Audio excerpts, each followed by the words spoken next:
Ассалаумағалейкум, құрметті менің инста достарым. Міне жан-жарларыңа, жұбайларыңа күнде осылай гүл сыйлап тұрсаңдар, үйлеріңде жылу кетпейді, бақ береке, қуаныш болады. Сондықтан да, құрметті достар, менің парақшама тіркеліп, лайк басып кетіңіздер. Құрметті менің оқырмандарым, дәл қазір менің ер азаматым, жолдасым жұмыстан келеді. Сол себепті мен күйеуімді есіктің аузынан күтіп аламын. Күйеуіңізді күлімдеп, жадырап күтіп алыңыздар. Сол кезде үйде береке болады.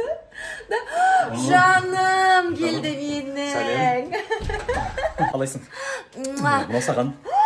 Жаным, шайың дайын ба жаным? Дайын, бар, қолыңыз жуа беріңіз. Біздің стористарымызды жіберіп алмаңыздар. Тағы да бақытты сәттеріміздің куәсі болыңыздар.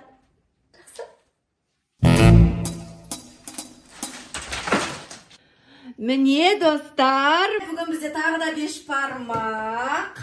Қыздар, білесіңдер ма?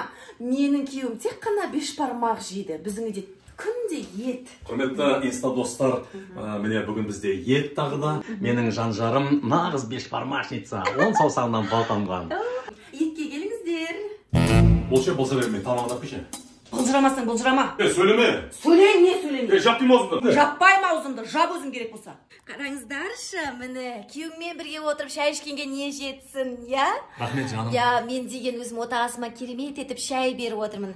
Жақсы? Неменен шайың суып қалған? Суып қалса бар да өзің қойып ішін ал дейсің маған. Өй, ыстыра келе салмайсың ба? Уақытым жоқ менің. Өй, ақырынан құйып отырсың ғой, қазір ақыры түсіп отырсың ғой. Мен қазір мынаны монтаждауым керек, кешкі сағат 7-де рилс салуым керек, уақытым жоқ. Қош айналайын. Қойсаң қой. Сен неменеге маған айқайлайсың дейсің? Айқайлаймын, әкемес басты шайынан. Айқайлама маған. Жоғал көзіме көрмей. Жоғалсам жоғал. Ертең ертерек келе.